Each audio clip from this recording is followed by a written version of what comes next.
Do you recognize this tune? I'm going to bet you do, actually. It's a song Welcome to Kitty City by the legendary animator and musician, Cyriac. But it was also used commonly in a video trend back in 2020 when people would put it over videos or photos of submerged animatronics, oftentimes decaying ones. Sometimes submerged statues would be shown too, but it was usually animatronics. I even got in on this trend myself in my video on the Murray Bridge Bunyip a couple years back, which I'm pretty sure is most of you taking my channel. It's an old and embarrassing video, but it's fine. It's fine. Anyway, speaking of, did you know that they found footage of the original Bunyip? Not this remade version, but this version. Take a look at it.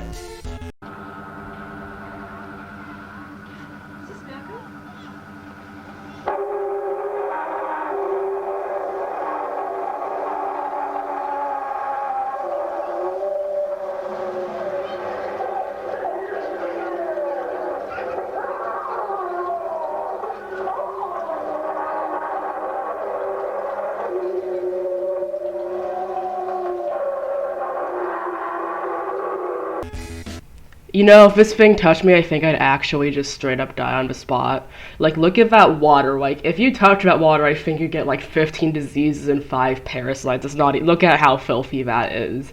The mold levels would probably just straight up kill me. I would just stop breathing. Oh my god. Anyway, so why is this relevant to the video, you might ask? Well, so there's this kind of sort of really good FNAF book story called Mechanophobia from the book Mechanophobia, and it's probably the best thing to come out of modern FNAF in recent times. Okay, I'm exaggerating there, for sure. Ruin Help Wanted 2 are pretty good, and so was that there movie, but story-wise, Mechanophobia is kind of sort of really high up there for me. And I'm willing to bet the majority of my viewers watching this video have not read this book or even heard of it. Why is that, exactly? Well, it's not exactly relevant to the overarching lore of FNAF, so people tend not to talk about it at all, specifically theorists. They don't really bring it up. And it has a pretty open and shut mystery plot, so if it's not at all relevant to FNAF's overarching story, or have any mysteries involved, then what makes it so special?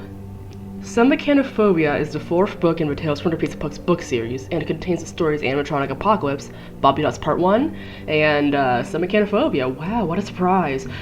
We will not be talking about the other 2 stories or the book's epilogue for this video. They are not relevant here.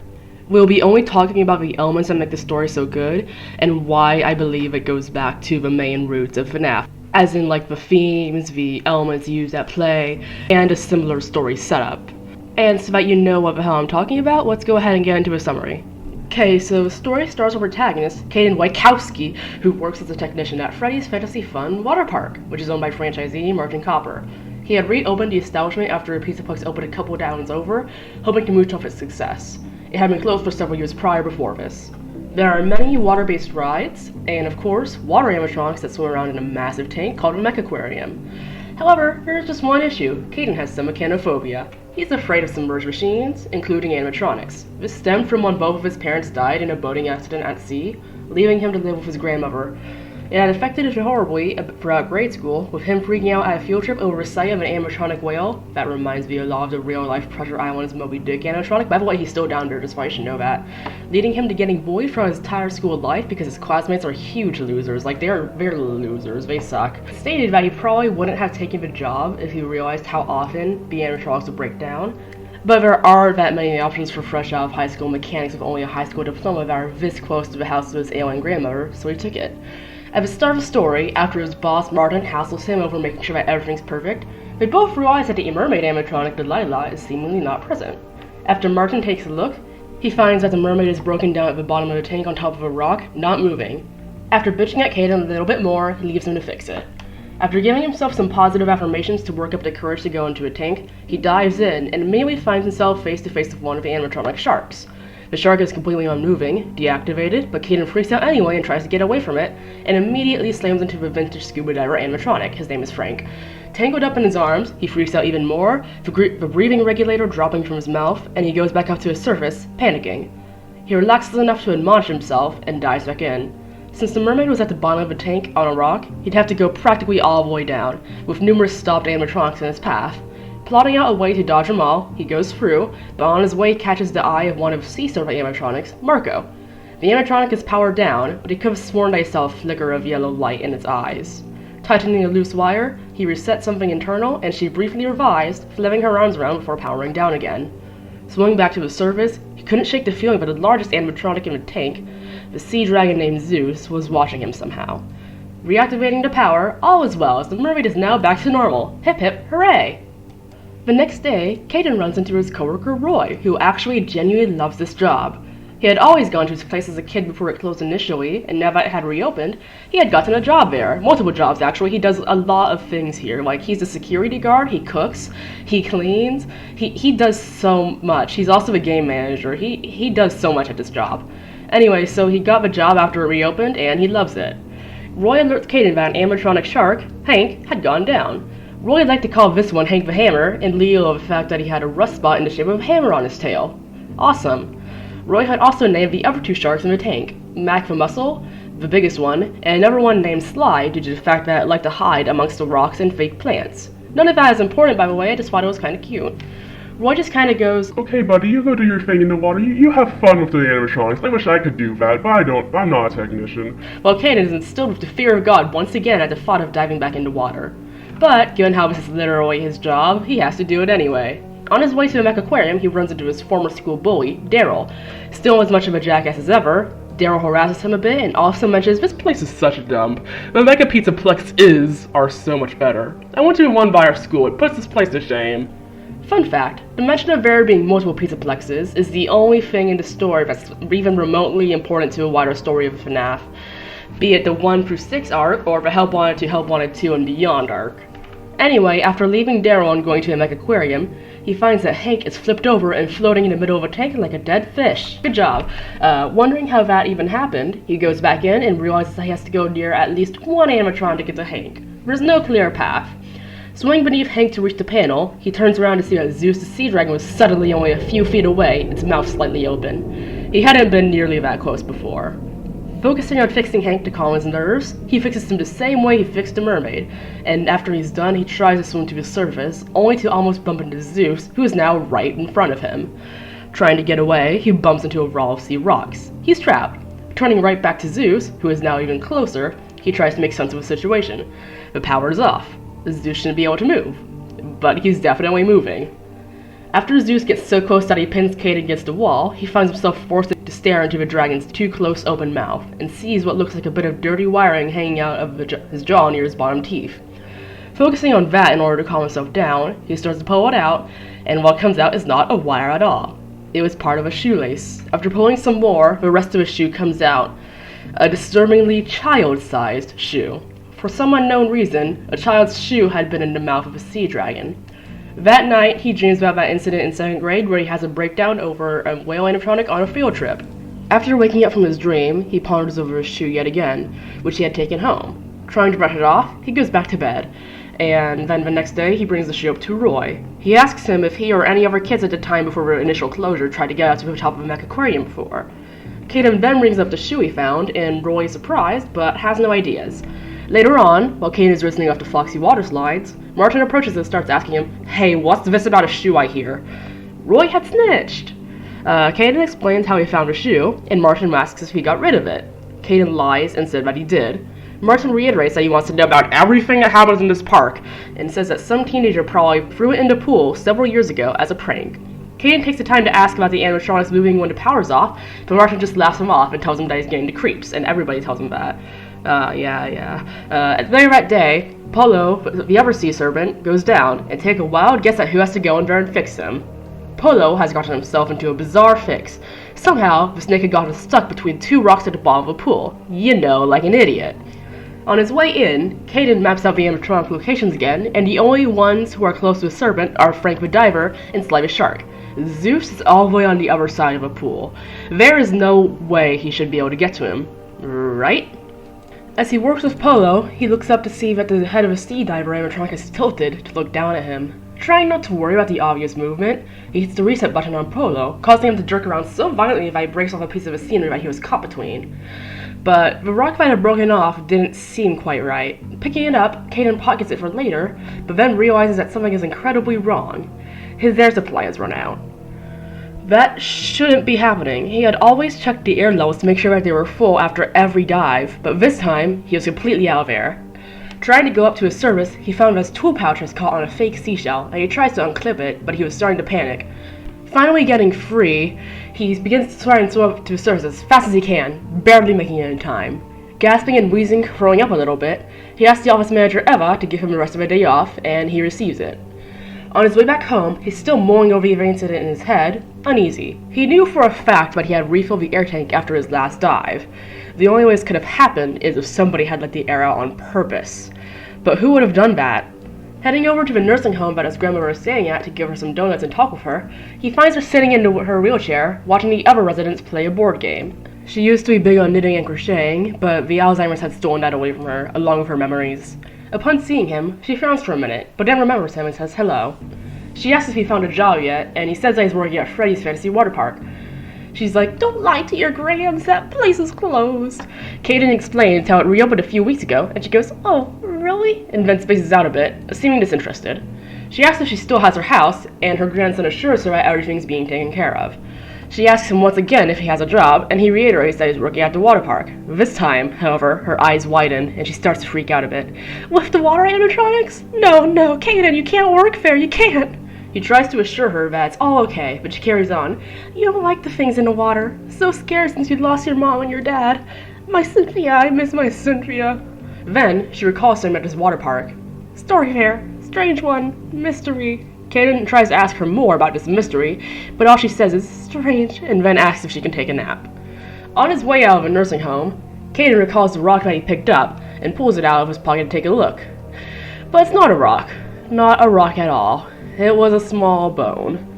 That night, Kaden has an interesting dream. It was nighttime at the water park, and it was so very crowded, far more than usual. But none of the lights were on. The only thing that was lit was the mech aquarium. All the animatronics inside were swimming around, far faster than usual. But standing on the maintenance walkways was a bunch of little kids, laughing and pointing at the animatronics behind the glass. The animatronics swam quickly around, staring at the children. Their eyes were brighter than usual, as if they were possessed. Zeus's paint was bright green and not worn or faded like it was in the present day, as if he was brand new. His jaws snapped. The kids cheered, banging their fists against the glass. Kaden then noticed a couple of kids climbing up the ladder towards the top of a platform above the mech aquarium. He yelled at them, trying to get them to stop, but he couldn't get through the crowd.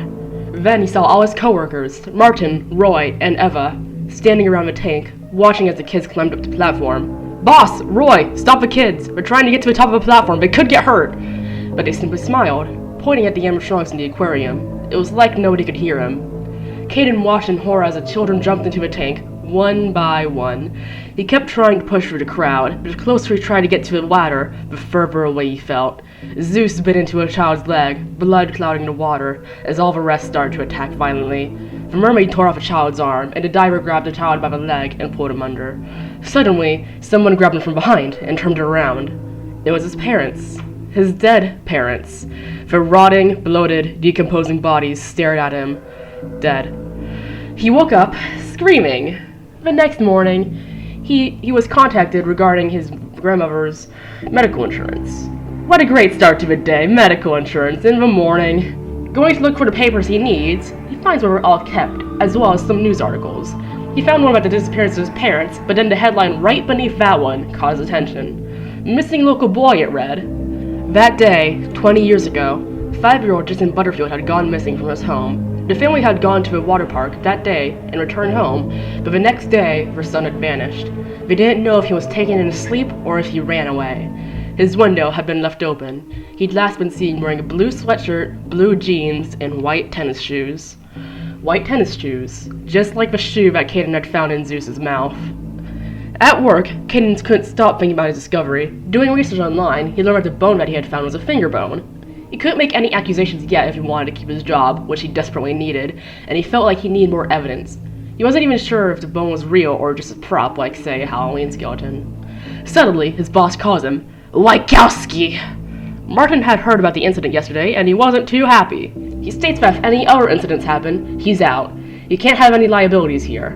Roy also checks up on him, though in a much nicer way. We do love Roy here. And Kaden asks him about the incident. Roy talks about how tragic it was and how everybody was so sad at school and how the Butterfield family has long since moved away. He questions why Kaden is asking about this now, after it's been so long, and he tells him that his grandma mentioned it, clearing up Roy's suspicions. Roy walks off, whistling, but Kaden is now more sure than ever that Jason Butterfield had died at the water park and that nobody knew. Or maybe somebody did know, and that somebody kept it a secret. Today at work, there was nothing for Kaden to fix in the park itself for once, so he went to a workshop to work on a defunct squid animatronic that used to be in the mechaquarium, though it no longer functions. While he was there, he thought about Jason Butterfield and the fact that the finger bone was most likely real, and that Jason was lost, just like his parents. Suddenly, the lights go out. He calls out and asks who's there, but gets no answer. He hears a sound and gets suspicious that somebody's in there with him. Suddenly, he hears a loud creak coming from the shelf that he's near, and he dodges just in time as the heavy, tool-filled shelf falls right where he was. It would have killed him if he were still there. After this new incident, Martin tells him to bolt everything down and almost fires him, but after Kaden brings up that somebody might have been there with him, Martin starts complaining about those darn teenagers and their pranks before storming off. Roy firmly believes that nobody was in there, and Kaden lies and says that, oh, it probably wasn't everybody, I was probably just seeing things. On his way to get a pizza for his lunch break, Kaden gets harassed by his childhood bully Daryl, who is back again with his girlfriend's little sister.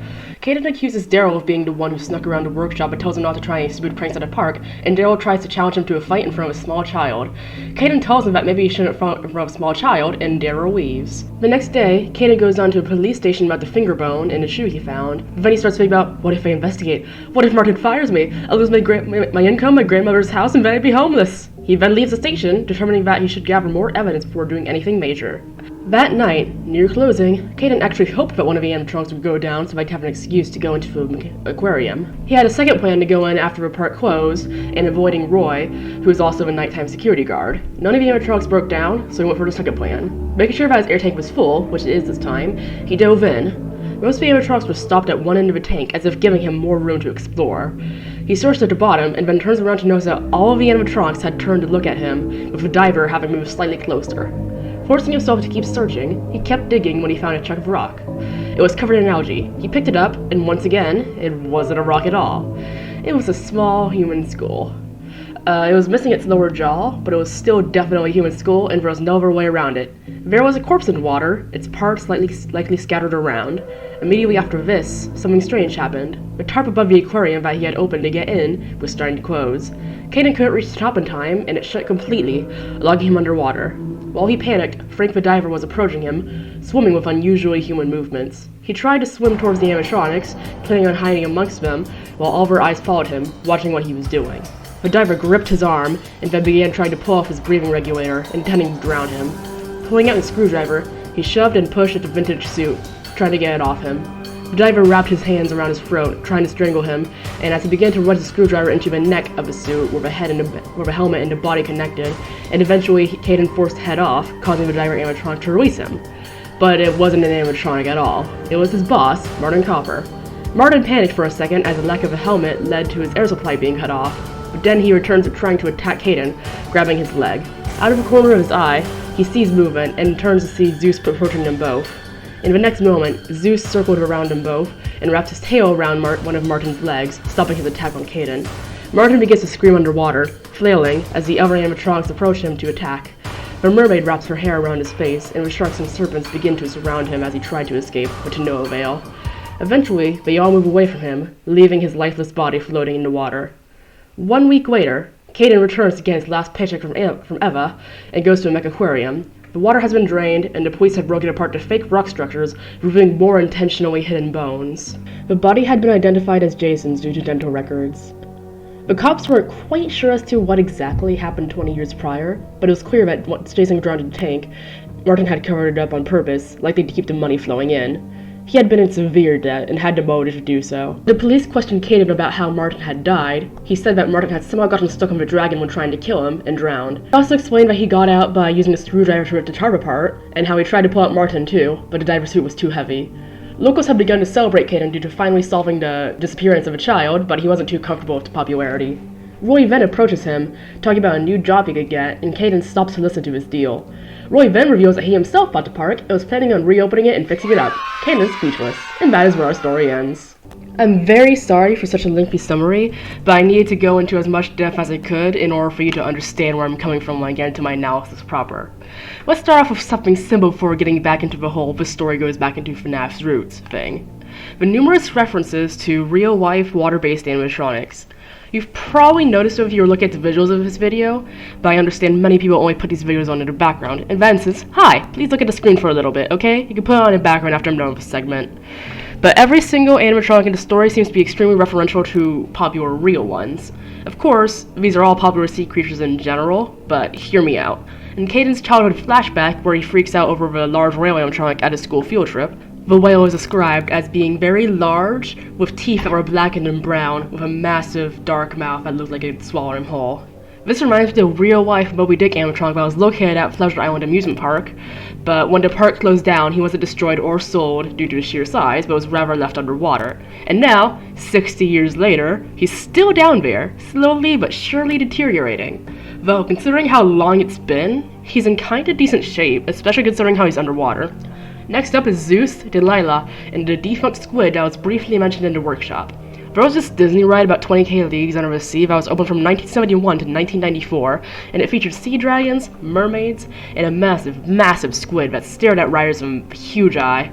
Images of the abandoned ride before it was fully removed have made the rounds on the internet recently, with this image of one of the sea dragons, there are two of them, in filthy water, being the most popular. With the popularity of these images, I wouldn't be super surprised if a writer of this story, Kelly Parra, took a bit of inspo here.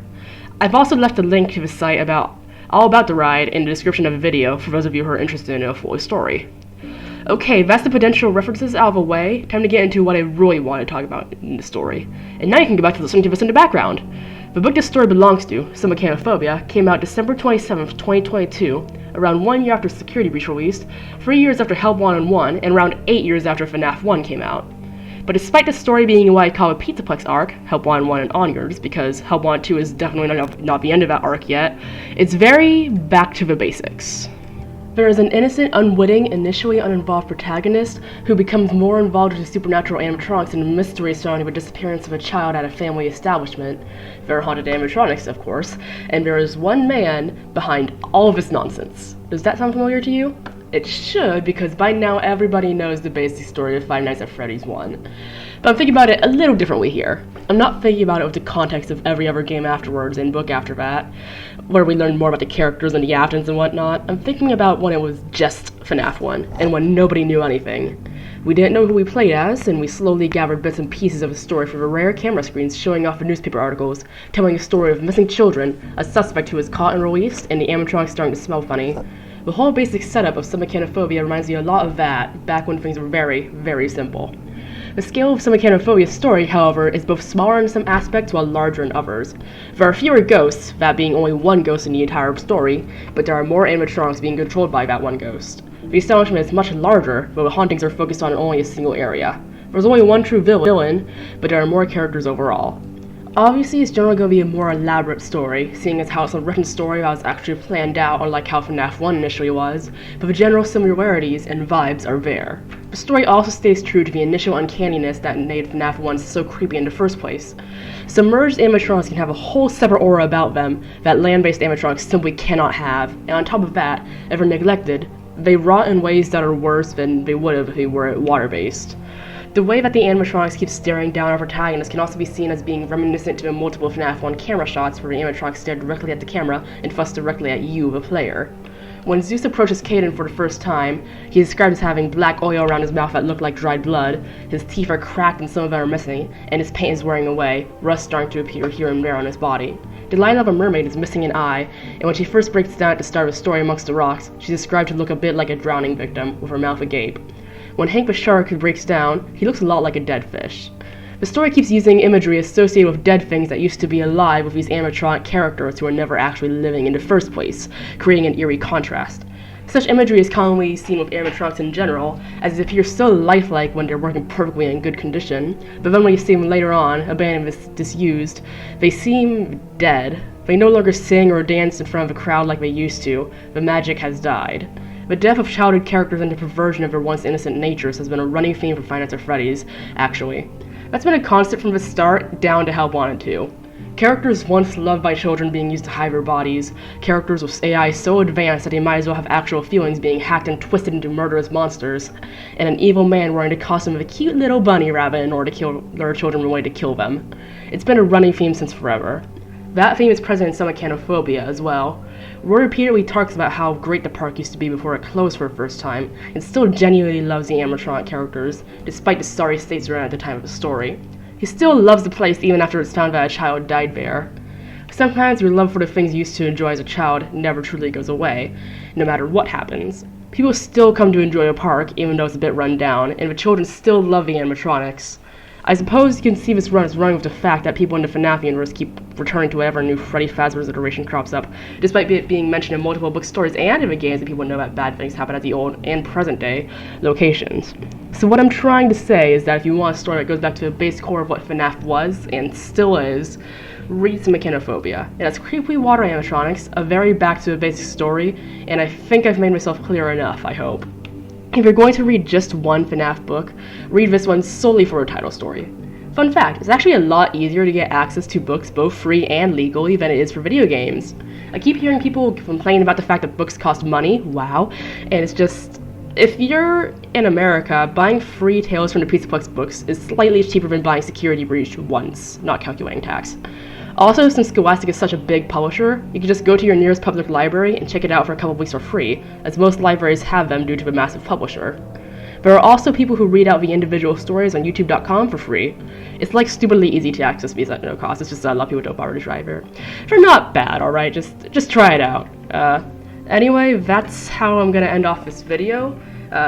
Hope you enjoyed it, or at least found it decent. Hopefully I convinced you on my thoughts here. And, yeah, water robot, cool, ooh, the Murray Bridge Bunny is still there, by the way, just so you should know that's still in operation, and I thought that was very nice. Hooray for Bertha!